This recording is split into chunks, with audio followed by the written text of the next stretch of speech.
خندق۔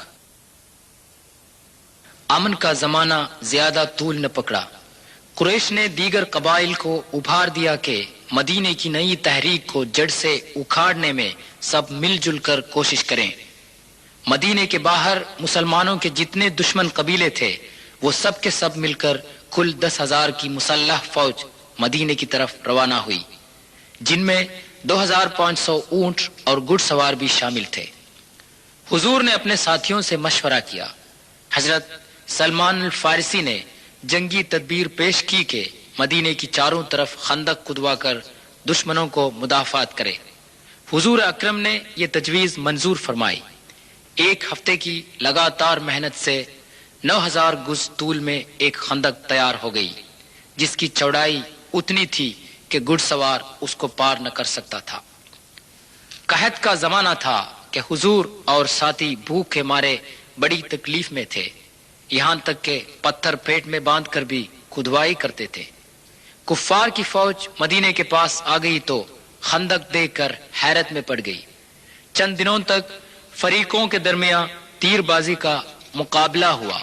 مدینے کے اندر یہودیوں کا جو قبیلہ تھا وہ بھی دشمنوں کے ساتھ ہو لیا تو مسلمانوں کو بڑی دقت پیش آئی۔ غزوہ خندق میں حضور کا خیمہ اس جگہ پر تھا جہاں آج مسجد الفتح واقع ہے۔ یہی حالت کئی دنوں تک ہوتی رہی۔ آخر رات کو سخت آندھی اور موسلے دار بارش ہونے لگی۔ آندھی میں دشمنوں کے خیمے اڑ گئے۔ متحدہ فوج نے یہ سمجھ لیا کہ مسلمان سپاہی راتوں رات خندق پار کر کے حملہ کر رہے ہیں۔ وہ ڈر کے مارے خیمے چھوڑ کر بھاگ گئے۔ اللہ تعالی کی حکمت نے مسلمانوں کو بچایا۔ انہوں نے خدا کا شکر ادا کیا۔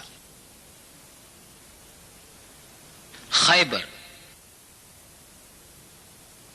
صلح حدیبیہ کے بعد مدینے میں امن و امان قائم ہوا، مگر خندق کے تجربے سے مسلمان یہ سمجھ سکے کہ مدینے کے اندر جب تک دھوکے باز یہودی قبائل موجود رہیں گے تب تک چین و امن قائم نہ رہے گا۔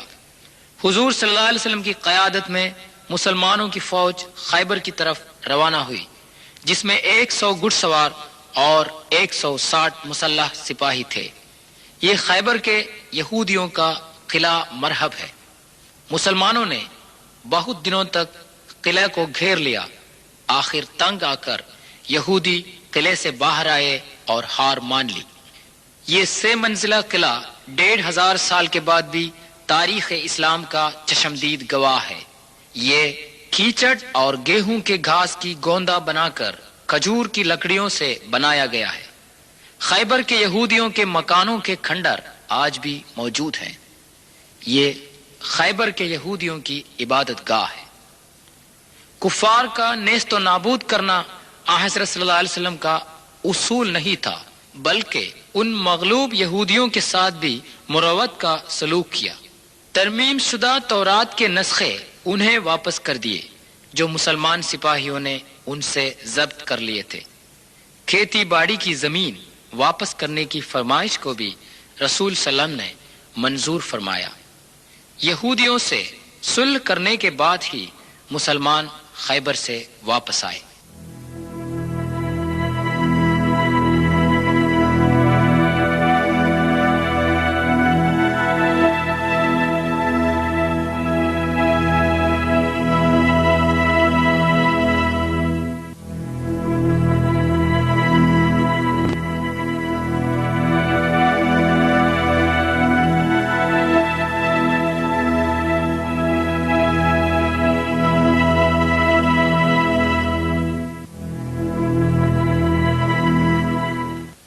حضرت صلی اللہ علیہ وسلم کے خطوط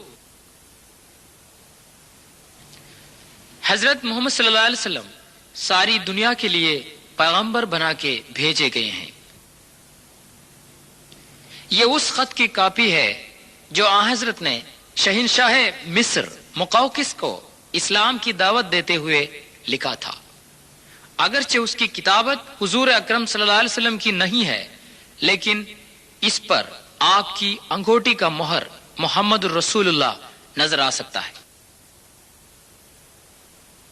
معطا بلاد شام کے شہنشاہ ہرقل کے گورنر کے پاس حضور نے ایک قاصد بھیجا. 1000 کلومیٹر گھوڑے پر اکیلے سوار ہو کر تپتے صحراؤں اور وادیوں سے گزر کر حضرت حارث بن عمیر الازدی رضی اللہ عنہ 629 عیسوی میں موتا پہنچے اور گورنر کو حضور کا خط دیا.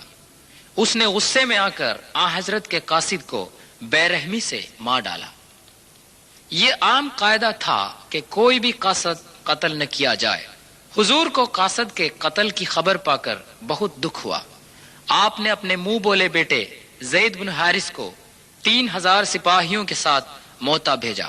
رخصت کے وقت حضور نے یہ ہدایت دی کہ بوڑھوں، بچوں اور عورتوں کا قتل نہ کریں، عمارتیں تباہ و برباد نہ کریں، پیڑ پودے نہ کاٹیں.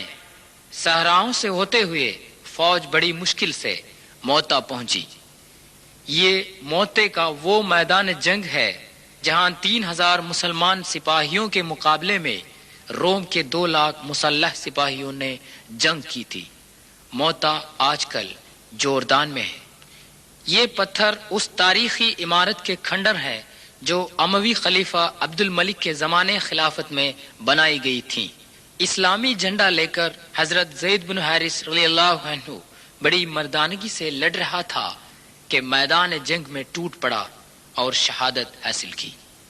فوراً ہی جعفر بن ابی طالب رضی اللہ عنہ نے جھنڈا سنبھال لیا اور دشمنوں کی طرف آگے بڑھے. ہاتھوں کے کٹ جانے کے بعد انہوں نے جھنڈا بغل میں لے لیا. وہ بھی اللہ کو پیارے ہو گئے. ان تینوں شہادتوں کی خبر پا کر سرور عالم حضرت صلی اللہ علیہ وسلم نے ان کی جنت نصیبی کی خوشخبری سنائی. یہ جو نشان اونچا نظر آتا ہے ان اصحاب کی قبریں نہیں ہیں بلکہ ان کی شہادت کی یادگار نشانی ہے. اب حضرت خالد بن ولید رضی اللہ عنہ نے مسلمان فوج کی قیادت لے لی جو مانے ہوئے بہادر اور جنگجو تھے. انہوں نے سپاہیوں کے دستوں کو نئے سر سے ترتیب دی. روم کی فوج نے سمجھا کہ مدینے سے نئی فوج مسلمانوں کی مدد کے لیے آ پہنچی ہے اور وہ ڈر کے مارے فرار ہو گئے. پھر ایک بار یہ ثابت ہوا کہ لڑائی جیتنے کا سب سے بڑا پیمانہ ایمان، خود اعتمادی اور یقین کامل ہی ہے، نہ کہ ہتھیار، ساز و سامان اور سپاہیوں کی تعداد.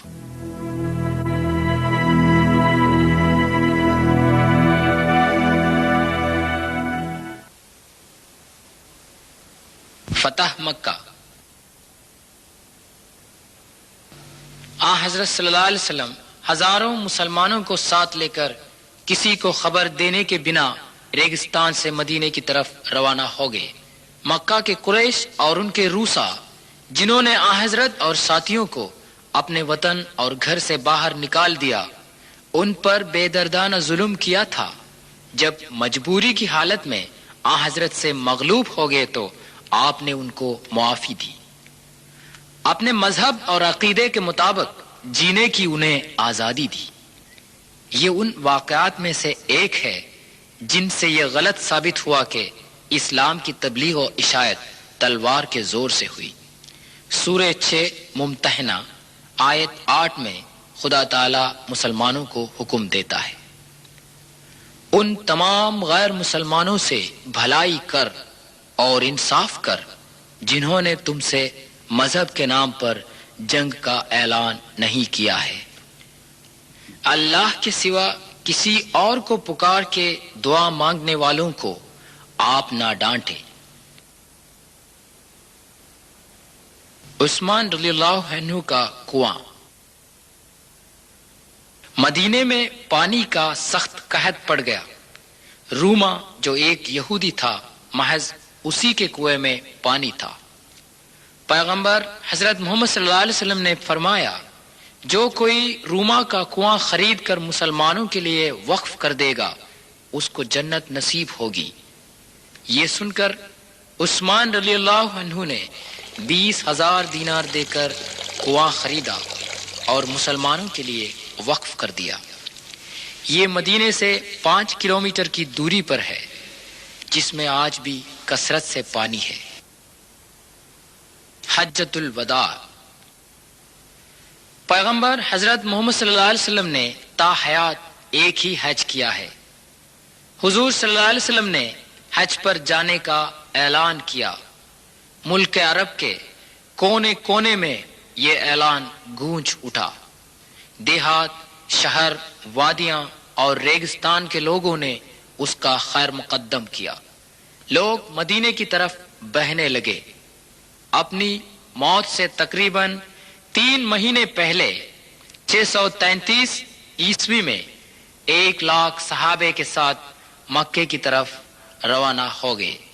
مینا میں آن حضرت صلی اللہ علیہ وسلم نے اس جگہ پر خیمہ ڈالا تھا جہاں آج مسجد الخیف واقع ہے۔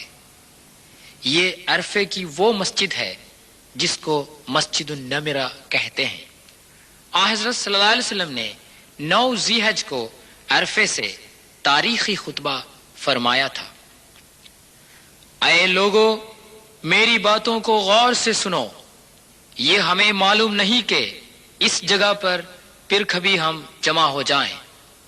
اے لوگو، آپ کی جان اور مال قیامت کے دن تک پاک رہے گا۔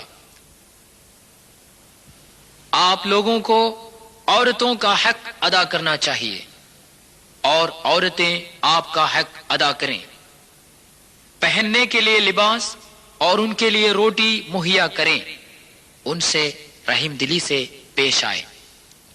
وہ آپ کے رفیق حیات اور آپ ان کے سہارے ہیں۔ کلام الہی کے نام سے ان کو آپ کے لیے زوج کے طور پر جائز کیا گیا ہے۔ اے لوگو، میری باتوں پر غور فرمائیں۔ میں آپ لوگوں میں ایک بہت بڑی بات کو چھوڑ کر جاتا ہوں۔ جب تک آپ لوگ اس پر عمل کریں گے گمراہ نہیں ہو جائیں گے۔ یہ ہے خدا کا کلام اور اس کے رسول کی سنت۔ میرے مالک، میرے آقا، تو نے مجھ پر جو ذمہ داری سونپی تھی میں نے وہ پہنچا دیا ہے نا؟ تمام لوگ ایک ہی آواز میں بول اٹھے، یا رسول اللہ، ہم گواہ ہیں۔ حضور اکرم صلی اللہ علیہ وسلم نے اپنی انگلی سے آسمان کی طرف اشارہ کر کے کہا، اے خدا، تو ہی گواہ ہے۔ دنیا کے تمام ممالک کے مسلمان رنگ و نسل، زبان اور مال دولت کے امتیازات کو چھوڑ چھاڑ کر عرفہ کے دن یہیں جمع رہتے ہیں۔ یہ اجتماع عاقبت کے دن محشر میں تمام انسانوں کے جمع ہونے کی یاد دلاتا ہے۔ یہ ہے مزدلفے کی مسجد۔ بقیع الغرقد، آن حضرت صلی اللہ علیہ وسلم کے زمانے سے لے کر آج تک مدینے کا عام قبرستان ہے بقیع الغرقد، یعنی جنت البقیع۔ یہاں پر حضور صلی اللہ علیہ وسلم کی ازواج مطہرات، صاحبزادے حضرت عثمان بن عفان رضی اللہ عنہ اور دیگر بزرگوار حضرات و خواتین مدفون ہیں۔ آن حضرت صلی اللہ علیہ وسلم کی وفات 8 جون 632 عیسوی۔ یہ وہ دن ہے کہ آخری پیغمبر رحمت للعالمین حضرت محمد صلی اللہ علیہ وسلم نے سلسلہ رسالت کو ختم کر کے اس دنیا کو خیر باد کہا۔ آپ کی وفات حضرت عائشہ صدیقہ کے گھر میں ہوئی اور وہیں دفن کیے گئے۔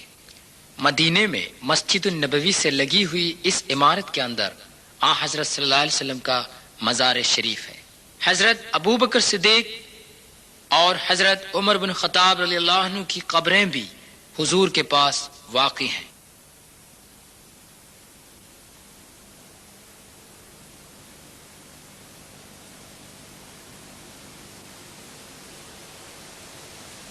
قدیم عرب میں جہاں تہذیب و تمدن کی روشنی کی کرن تک نہیں پہنچی تھی، 570 عیسوی کے 1 اپریل میں عبداللہ اور آمینہ کا صاحبزادہ ہو کر شہر مکے میں محمد کی پیدائش ہوئی۔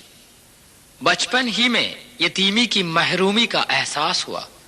مکتبوں، کالجوں اور یونیورسٹیوں میں تعلیم حاصل کرنے کا موقع میسر نہ ہوا، یہاں تک کہ پڑھنا لکھنا سیکھنے کا موقع بھی نہ ملا تھا۔ ایسے ماحول میں پلے بڑے محمد کو دشمن بھی الامین مانتے تھے۔ انہوں نے اپنی 40 برس کی عمر تک لوگوں کو کوئی عجیب بات نہ سنائی۔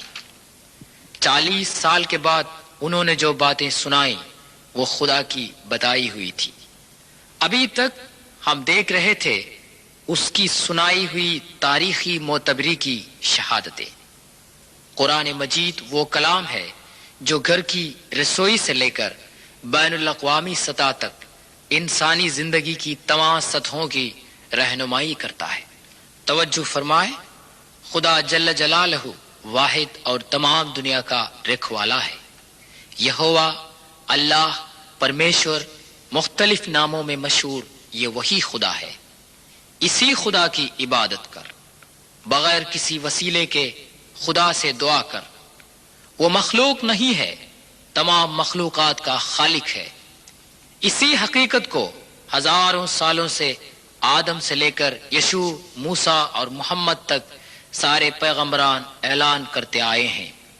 عارضی لذت کے شیدائی انسانوں کے لیے خدا کے پیغمبر تاکید دیتے ہیں، احتیاط رکھ کہ موت کے بعد ایک زندگی ہے، قیامت کے بعد تو پھر سے زندہ کیا جائے گا اور تیرے اعمال کا حساب لیا جائے گا۔ بھلائی کے بدلے میں جنت اور برائی کے بدلے میں جہنم ہمارا انتظار کر رہے ہیں۔ یہ حقیقت ہے۔ پڑھ، قرآن شریف تمام الہامی کتابوں کی اتمام و تکمیل ہے، جو حضرت محمد صلی اللہ علیہ وسلم کے لیے نازل ہوا اور رہتی دنیا تک اس میں کوئی تبدیل و تفریق نہیں ہو سکتی۔ یہی ایک ذریعہ ہے جس سے اس دنیا میں امن و امان اور آخرت میں جنت جاوداں حاصل ہو سکتی ہے۔ اے پروردگار عالم، دونوں جہاں میں ہمیں کامیابی و کامرانی کی توفیق عطا فرمائے۔